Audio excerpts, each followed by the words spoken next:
Assalamualaikum warahmatullahi wabarakatuh. Perkenalkan, saya Kadir Sampul, sama dengan Ibu Sarah selaku guru fisika di SMA Negeri 107 Jakarta. Saat ini kita akan melakukan wawancara berupa pertanyaan mengenai pengalaman Ibu Sarah selama mengajar fisika di SMA. Mungkin langsung saja ke pertanyaan pertama. Apa saja faktor yang Ibu pertimbangkan dalam menyusun rangkaian pembelajaran fisika? Biasanya sih ketika akan memasuki tahun ajaran baru, kami guru-guru itu memang ada waktu khusus gitu untuk menyusun bersama-sama, diskusi bersama, sharing juga antar guru semapel maupun serumpun gitu. Apalagi sekarang kurikulum merdeka itu kan ada di kelas 10 itu adalah IPA gitu ya, fisika, kimia, biologi.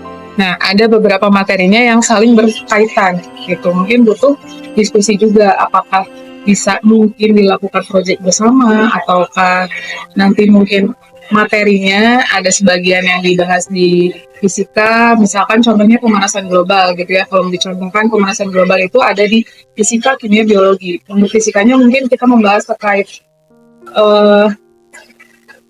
alasannya terjadi pemanasan global, kemudian ketika di kimianya membahas gas-gas rumah kacanya gitu ya, dituntut berdasarkan partikelnya, molekulnya oleh kimia. Kemudian kalau di biologi membahas tentang dampaknya. Nah, itu yang perlu didiskusikan bersama supaya tidak tumpang tindih antar mata pelajaran gitu. Nah, selain itu kita juga menghitung jumlah waktu efektif mengajar selama 1 tahun gitu. Karena supaya bisa menentukan untuk setiap materi itu berapa lama waktu yang dibutuhkan, berapa pertemuan gitu. Nah, kemudian juga kita melihat juga materinya apakah bisa dilakukan praktikum atau tidak, mengingat kalau fisika kan akan lebih baik kalau misalkan ada praktikumnya gitu ya. Tapi mungkin ada beberapa materi yang mungkin karena keterbatasan alat mungkin atau karena materinya mungkin termasuknya yang abstrak, kita bisa menggunakan simulasi virtual mungkin yang biasa anak fisika sudah paham banget ya. Itu mungkin ya untuk persiapannya. Oke, terima kasih untuk jawaban sebelumnya. Langsung ke pertanyaan selanjutnya, yaitu strategi apa yang digunakan untuk memastikan semua materi fisika dapat tersampaikan sesuai dengan jadwal yang telah ditetapkan? Ya, sesuai dengan perencanaan awal, kita ikuti sebisa mungkin jadwal yang sudah kita rencanakan gitu. Tapi ketika prakteknya biasanya kan kita juga tidak bisa memungkiri kalau ternyata mungkin ada waktu pertemuan yang tidak bisa diisi mungkin ya. Jadi nanti tetap sesuai RPP yang sudah dirancang, modul yang dirancang, tapi ketika pelaksanaan mungkin butuh penyesuaian, kita bisa lakukan kondisional gitu. Baik, Ibu. Selanjutnya ke pertanyaan berikutnya adalah metode atau pendekatan apa yang Ibu terapkan saat melaksanakan pembelajaran? Ya, mungkin sebisa mungkin ya kita menggunakan metode, paling banyak menggunakan metode praktik dan ya kalau fisika gitu. Tapi mengingat yang tadi kembali lagi kalau untuk di sekolah kami itu kan ketersediaan kit dan juga bahan praktiknya itu terbatas, makanya kita menyiasatinya juga dengan menggunakan simulasi virtual gitu. Ada kalanya juga kita memberikan opsi gitu ke murid untuk melihat perbandingan ketika mereka melakukan praktikum langsung dengan melakukan praktikum secara virtual, bagaimana hasilnya. Kalau kita menggunakan pendekatan atau metode diferensial, pembelajaran diferensial gitu ya. Jadi mengikuti sesuai gaya belajar anak-anak. Mungkin ada anak-anak yang ketika dia praktikum langsung dia akan lebih paham dibandingkan dengan ketika dia hanya virtual. Tapi ada anak yang dia dengan virtual saja dia sudah paham gitu. Jadi beberapa kali sih saya pun menggunakan metode pembelajaran diferensial tersebut gitu. Untuk melihat juga, untuk mewadahi juga gaya belajar tiap siswa yang mungkin berbeda-beda.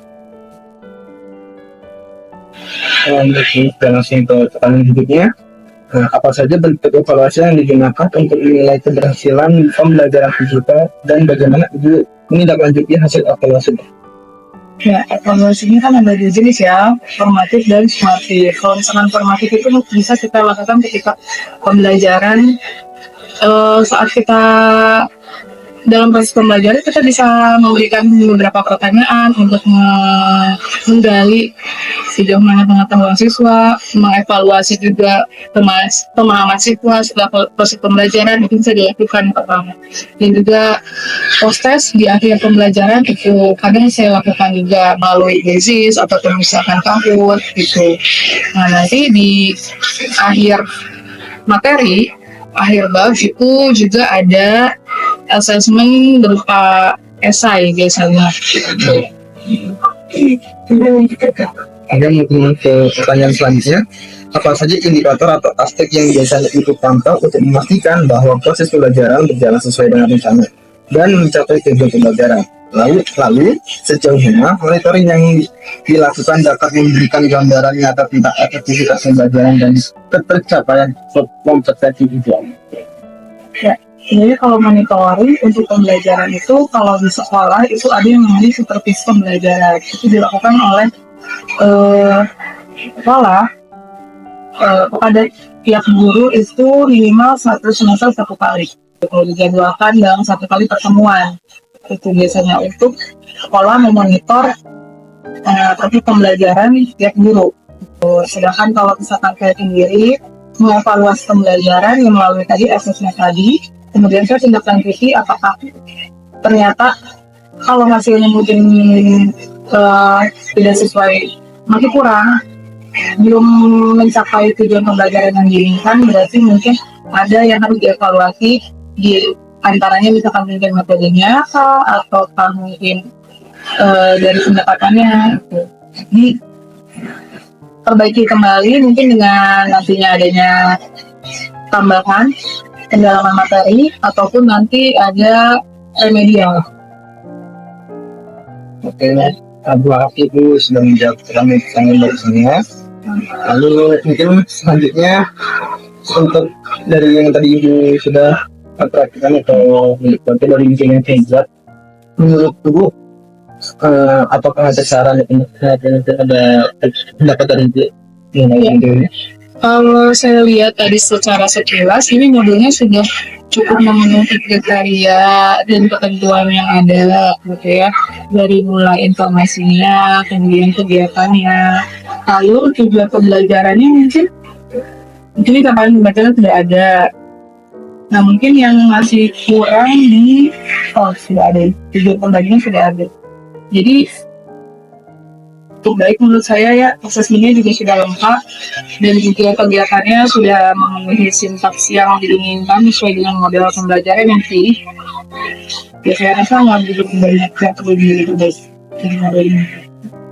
Ya, pastinya juga kalau waktunya telah menyelesaikan dari saya. Mungkin sekian dari saya. Wassalamualaikum warahmatullahi wabarakatuh. Waalaikumsalam.